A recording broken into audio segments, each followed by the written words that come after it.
I am warning you like I warned the nationalists. I am warning you. One day we will start praying for the defeat of the ANC government. You are disgraceful. I want to warn you. You are behaving in a way that is totally at variance with the things for which we stood. I am warning you. I am warning you that we will pray as we prayed for the downfall of the apartheid government. We will pray for the downfall of a government that misrepresents us. You have got a huge majority. That's nothing. The nationalists had a huge majority that was increasing.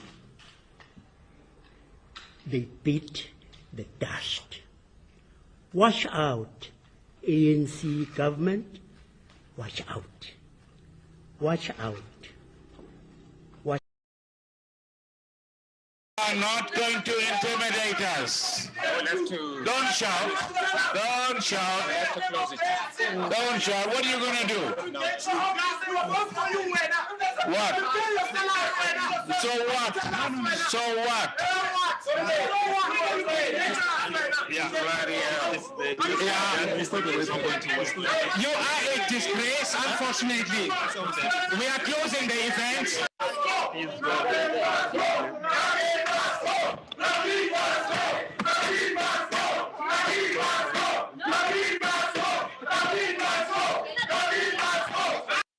Let him finish. Let him finish. Yes. Mr. Mpofu going to do all the talking. With respect. Yes. Yeah. Give your answer.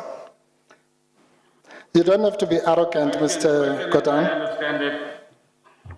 You don't have to be arrogant. I'm not going to do all the talking. You are the one who's being cross-examined, so you'll do the talking. To change your statement to the commission to reflect that you did meet with the Guptas, correct?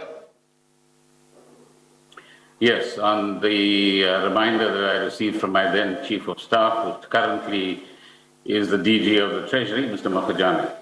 Yes. So, like Mr. Nene, before you had forgotten, quote unquote, that you had met with the Guptas, correct? I'm not interested in any analogies. Okay, that's fine. Forget the analogy. You had, quote unquote, forgotten that you had met with the Guptas a number of times, correct? There's no quote unquote as far as I'm concerned. I did not remember. I was reminded, and I frankly disclosed that in Parliament subsequently and to the Commission when I had the opportunity. No, Mr. Kotan. There's no quote or unquote forgotten. Okay, no, let's just be serious for a minute. It's for emphasis. No, that's fine. You answered the question of the DA and you said you didn't meet with the Guptas, correct?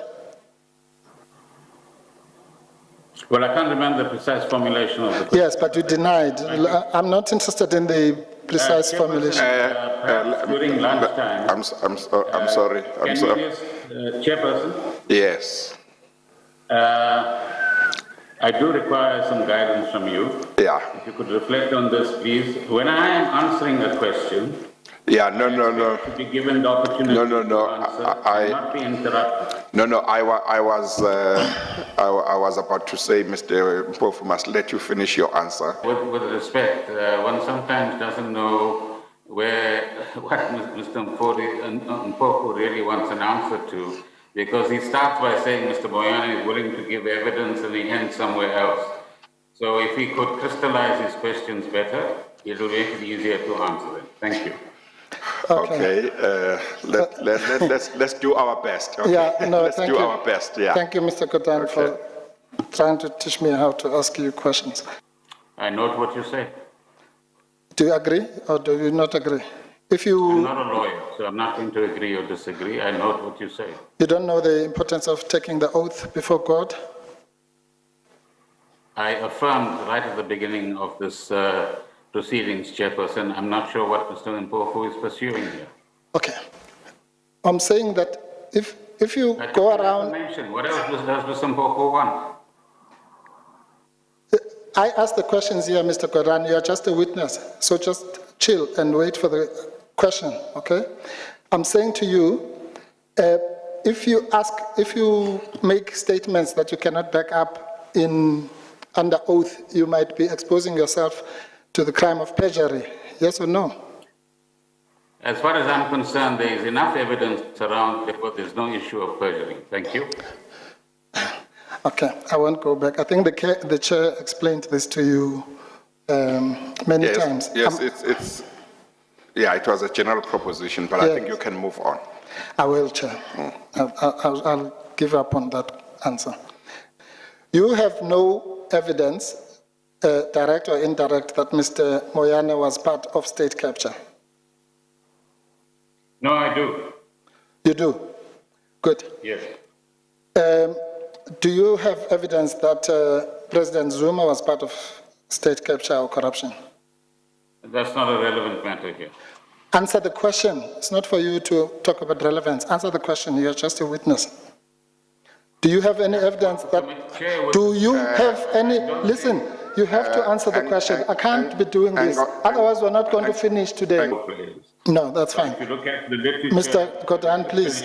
Hello? Just, no, if you can just answer my question. I don't want your... I'm answering your question. No, the question is either you agree with... It's not just the South African... Do you agree that it's corruption or fraud or on crimes like that, yes or no?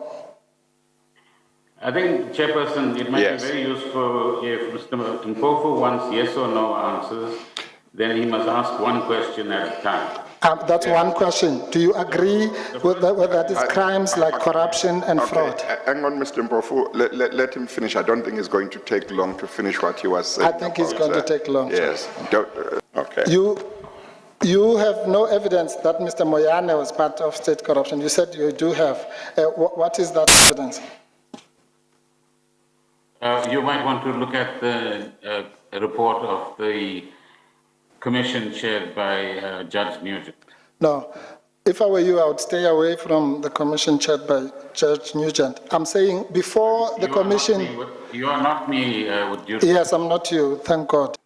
I'm asking you a very simple question. It's either you do or you don't have evidence. I'm not talking about rumors or what people say in some corridors.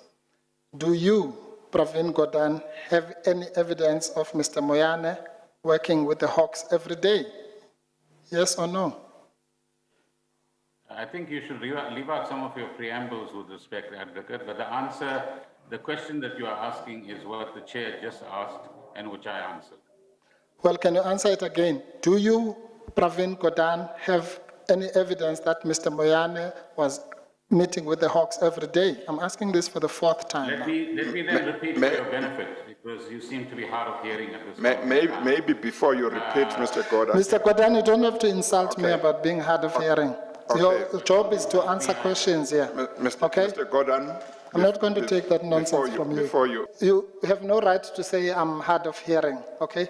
I'm not your child or your picnin, so you must not treat me like that. I'm not one of those Africans that you can undermine. So I'm telling you, don't even think about it, okay? I'm a different kind of person. Undersecretary of Defense, who was invited to give a speech at a large conference, about 1,000 people. And he was standing on the stage with his cup of coffee and a styrofoam cup, giving his prepared remarks with his PowerPoint behind him. And he took a sip of his coffee and he smiled and he looked down at the coffee. And then he went off script. And he said, you know, last year I spoke at this exact same conference. Last year I was still the undersecretary. And when I spoke here last year, they flew me here business class. And when I arrived at the airport, there was somebody waiting for me to take me to my hotel. And they took me to my hotel and they had already checked me in and they just took me up to my room. And the next morning I came downstairs and there was someone waiting in the lobby to greet me and they drove me to this here same venue. They took me through the back entrance and took me into the green room and handed me a cup of coffee in a beautiful ceramic cup. He says, I'm no longer the undersecretary. I flew here coach. I took a taxi to my hotel and I checked myself in. When I came down the lobby this morning, I took another taxi to this venue.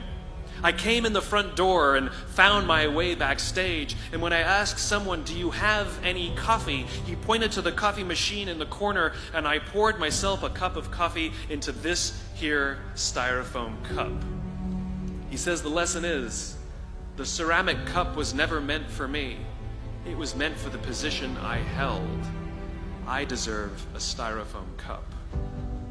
Remember this. As you gain fame, as you gain fortune, as you gain position and seniority, people will treat you better.